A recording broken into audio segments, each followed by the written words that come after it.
नमस्कार जय जगन्नाथ सांग माने चलतु आज मुझे आपको गोटे नुआ रेसिपी सेयार करी जहाँकि आपण अटा को चकुड़ा पड़ोनी एकदम उपाय अति सहजरे आप अटा दोसा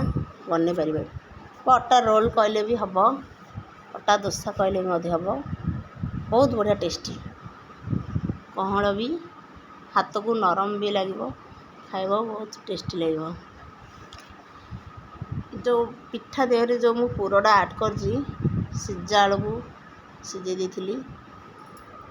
ताइरे कंचा पियाज कंचा लंका भुसुंग पतर को फुटेकरी आलू रे पकड़ी चकुड़ी देती देखो आम जमी तावारे पिठा कला भाया पकईदेवा दीपट सेकी सारापर आम आलू को ता भीतर देदेवा तापर रेडी होमर अटार तैयारी दोसा किए एमती कर खाई सांग मैंने कमेंट माध्यम निश्चय जान मो वीडियो आपण जदि भल लगी ना सांग मैंने लाइक शेयर कमेंट निश्चय करेंगे सब्सक्राइब करने को जमारू भी भूलें सांग मैंने बहुत लाइट खाना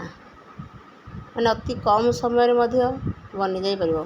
आपको खाई तो बहुत टेस्टी लगला मत तो बहुत भल लगला मो परिवार को बहुत भल लगला।